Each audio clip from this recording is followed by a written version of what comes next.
It's like they're on fire. On fait des débats de Radio X. On fait des débats rigoureux. Le retour de Radio X en vacances avec l'équipe du 5 à 7. Radio X.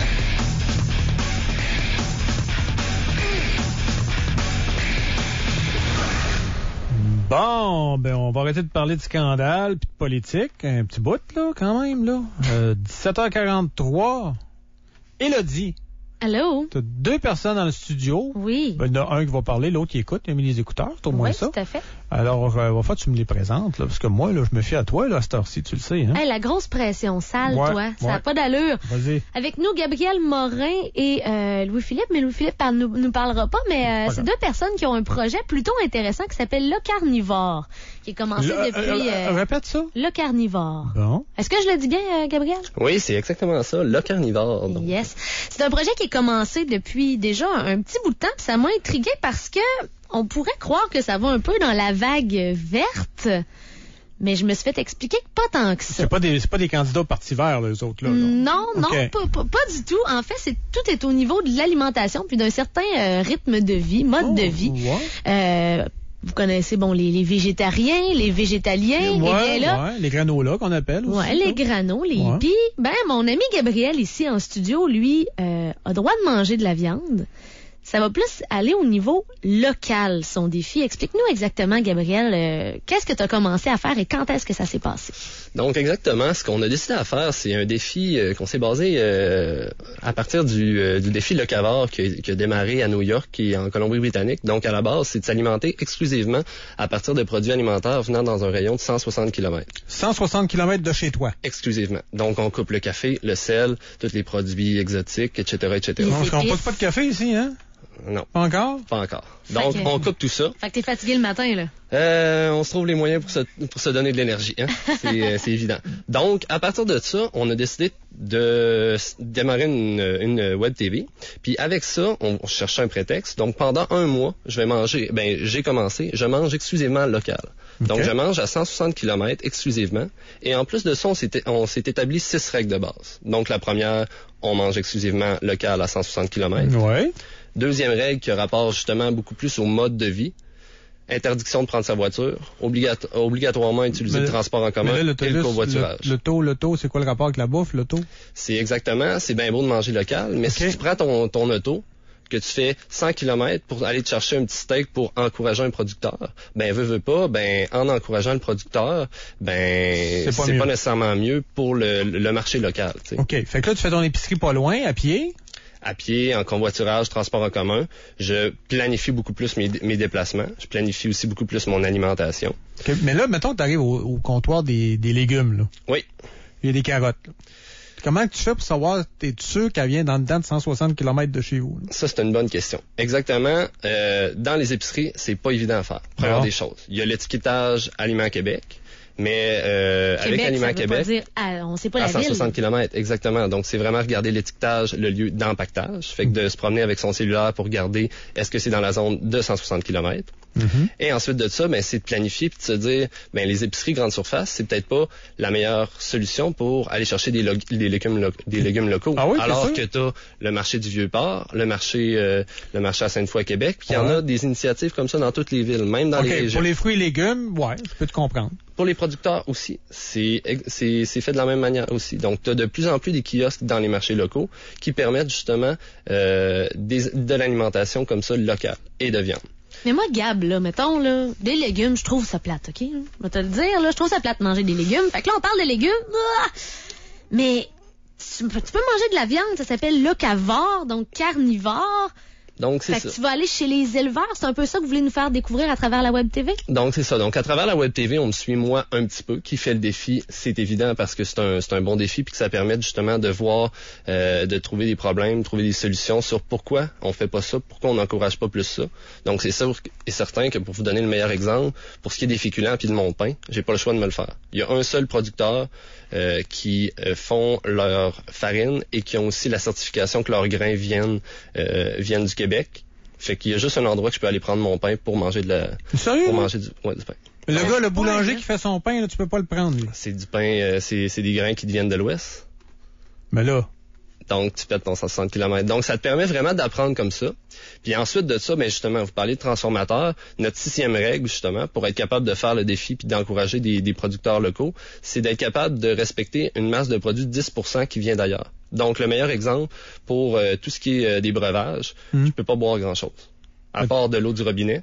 Parce que de l'eau embouteillée. Pourquoi pas de l'eau embouteillée? Parce que de l'eau embouteillée, les seules eaux embouteillées qui sont embouteillées au Québec sont embouteillées à Montréal. Donc, ça dépasse la limite de 160 km. Toi, tu vas voir un show, là, tu t'achètes pas une bouteille d'eau. Je peux même pas, évidemment, Puis m'apporter une bouteille la d'eau. bière de la brasserie locale, ça marche Donc, pas non plus, la ça? bière de la microbrasserie locale fonctionne. Étant donné qu'il y a un plus gros volume d'eau, il y a une plus grosse Tu cherchais une excuse pour boire de la bière, c'est ça ton affaire? Ben, je me cherchais surtout quelque chose à boire, hein, on s'entend là-dessus. Puis le vignoble de l'île d'Orléans, là, c'est correct? Le vignoble de l'île d'Orléans, c'est parfait. Il y en a un autre ici, le domaine de l'Ange Gardien pour le vin. Donc, on découvre vraiment beaucoup de produits. Puis Elodie parlait tantôt de légumes. Moi, à la base, pourquoi j'ai décidé de faire ce projet-là? Mais la bière, la bière, là, les gars, ils doivent prendre des ingrédients qui viennent d'ailleurs.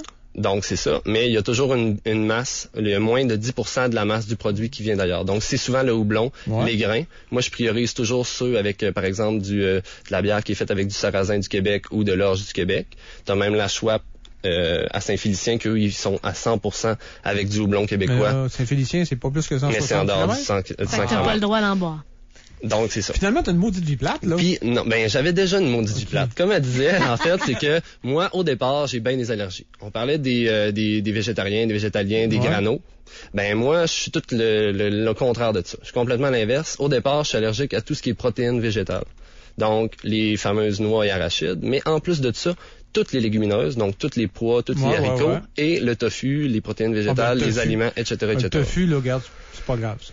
Je manque pas grand-chose, mais quand c'est rendu qu'il y a ça dans tous les aliments transformés au Québec, ça peut causer, ben, je dis tous les problèmes, tous les aliments transformés au Québec, c'est pas vrai, mais il y a beaucoup d'aliments transformés que c'est des produits comme ça. Fait que là, sur ton site, tu avais un site web, c'est ça? Là, présentement, on est sur les réseaux sociaux, donc facebook.com/lecarnivore, donc local et carnivore ensemble. LOCARNIVORE. Voilà. Exactement. OK. Fait que les gens peuvent suivre un peu ce que vous faites, puis aussi, je présume que vous pouvez les guider, ou qu'est-ce qu'ils peuvent prendre, qu'est-ce qu'ils peuvent pas prendre, ou quoi? Exactement, on peut les guider. C'est certain que nous autres, notre web-série sort officiellement à l'équinoxe d'automne, donc le 21 septembre. Donc, à partir de ce moment-là, les gens vont se faire donner tout cuit dans le bec l'information. C'est certain que là, présentement, avec les médias sociaux, on peut servir de guide du monde qui veulent le faire, qui veulent l'essayer. En plus de ça, ben, on se met en relation avec d'autres mouvements locavores. Donc, on en a un présentement à Marseille, en France, qui utilise ça, puis qui ont sensiblement les mêmes problématiques que nous. Que eux, la farine, la seule qu'ils peuvent trouver, c'est en Espagne. Il y en a pas en France. Donc, c'est tous des choix comme ça qui nous amènent à faire, au final, à la fin du projet, pour dire, on pourra pas compétitionner les grains puis tout ce qui est du blé qui vient de l'Ouest. Par contre, ce qui nous vient d'ici, qu'on est capable de produire, par exemple, des légumes, des éleveurs de viande, on peut-tu les encourager intelligemment au lieu de toujours donner comme exemple de la viande, les méga porcheries des États-Unis, tu sais. C'est pas ça la réalité au Québec pour les producteurs. On a des producteurs qui aiment leurs produits, qui sont passionnés par ce qu'ils font, puis c'est ce qu'on veut montrer. Gab, on dit t'as une maudite vie plate ou quoi que ce soit. C'est pour rire, c'est sûr, mais d'un autre côté, le but, si je me trompe pas, de cette web télé-là, c'est pas de convertir le monde totalement, mais à travers les différents épisodes, on vous voit, dans le fond, rencontrer, par exemple, j'écoutais les chefs cette semaine, là, puis ils cuisinaient le petit du sanglier, je me sais plus trop le nom, comment est-ce que ça s'appelle? Le marcassin. Le marcassin, voilà.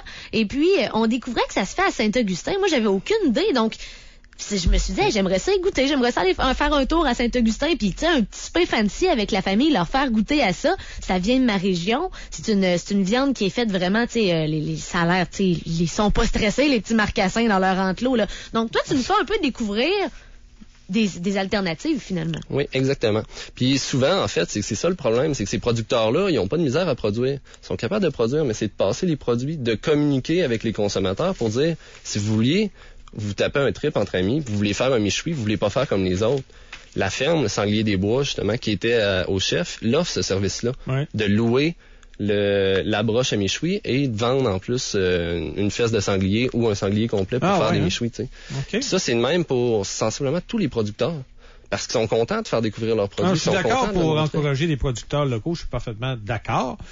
Où je trouve que vous allez un petit peu loin, c'est des fois, sur, par exemple, le pain, là, y aller un petit peu plus loin. Mais ça, c'est un défi d'un mois. Ça, c'est un défi d'un Quand mois. ton mois c'est ça. va être terminé, est-ce que tu vas continuer de vivre totalement comme ça? Ben, je te dirais qu'être mon propre boulanger, c'est quand même pas mal de travail parce que c'est long faire du pain. Ouais. Donc, c'est certain que le pain, moi, je vais retourner sûr et certain à du pain pas local. Fait que peut-être plus, je vais encourager des boulangeries de la place qui ont Mais des tu sais, farines qui viennent d'ailleurs. De plus en plus Mais d'experts nutritionnistes disent qu'on devrait quasiment pas prendre de pain de toute façon. Fait que peut-être qu'on est aussi bien d'arrêter. voilà. Puis on parlait en fait de toutes les règles que j'ai pas fini de nommer, d'énumérer, Ouais, mais dans c'est une vrai. des règles aussi, c'est de respecter le guide alimentaire canadien. Puis ça, c'en est un bon défi, de manger régulièrement 7 portions de féculents, 5 à 10 portions de fruits et légumes, 3 portions de viande, puis 3 portions de fruits de produits laitiers. Tu réussis à le faire local. Je réussis à le faire local. C'est pas évident. Il y a bien des produits que j'aimais pas puis que je me suis forcé à aimer parce qu'à un moment donné, tu cherches de la diversité. Même affaire pour tout ce qui est épices. Tu découvres qu'au Québec, tu as des producteurs d'épices, des épices boréales, des produits du Québec qui sont faits par des Québécois qui vont chercher des goûts puis vraiment des goûts qui peuvent ressembler à des épices. On n'a rien envie Des épices au cumin, indiennes, des ouais. épices indiennes, des épices asiatiques. Là. Puis on a une question d'un auditeur, je trouve ça intéressant. Il dit facile l'été, mais en hiver, tu manges quoi? Ben, l'hiver, il y a beaucoup de stockage. C'est tout l'entreposage et surtout la préparation. Nous, c'est certain que souvent, c'est à ça qu'on se fait, qu'on se fait questionner là-dessus. Facile l'été, j'essaierai l'hiver. Mais l'hiver, ça se fait avec les mêmes produits. Mais c'est certain que la transformation est beaucoup plus importante, tu sais. Good. Donc, les produits donc la congélation, le séchage, le saumurage, etc., etc. Faut juste rajouter pour Louis-Philippe Tremblay ici. Juste rajouter aussi pour l'auditeur là, qui dit ça. Oui, l'hiver, mais faut se dire aussi que nos ancêtres, qu'est-ce qu'ils faisaient? Ils mangeaient que local. Là. C'est vrai. Ils congelaient, ils gardaient ça pour... Fait qu'il faut juste se mettre dans cette optique-là. Écoute, c'est pas si pire ce que Gab fait là, tandis que c'est un mois. Le code il tient de quelqu'un qui vivait en quoi? 1700, 1600. C'était bien pire que ça, tu sais. Lui, il allait le chasser, son souper. Ouais, là. c'est ça, il allait le chasser. Ah, ben génial. Écoute, Gab, je trouve que tu nous as fait découvrir des bien belles choses aujourd'hui. C'est sûr, jamais je deviendrai locavore, là. Mais sincèrement, par exemple, je crois que la raison pour laquelle je vais suivre votre web télé, c'est pour connaître un peu plus les gens près d'ici, que ce soit ici à Québec ou un peu plus dans Charlevoix, tu sais, qui criment les agriculteurs et tout, l'île d'Orléans, les gens qui font de l'élevage, puis... je pense que je vais essayer à un moment donné peut-être d'accueillir des gens chez moi là, puis de faire regarder tout ce que vous avez dans votre assiette. Là. Je vais aller chercher moi-même, en allant voir monsieur, madame, en rencontrant. Ça peut être quelque chose d'intéressant, une belle alternative. Ben, c'est évident. Good. Ben, merci de votre Merci beaucoup. visite. Ben, c'est moi qui vous remercie. Fait le tour. Nous autres, on a terminé. On vous souhaite un bon souper à tous, puis on devrait être là demain. Le retour de Monsieur Gab. Je suis venu les voir jaser et les entendre. Radio.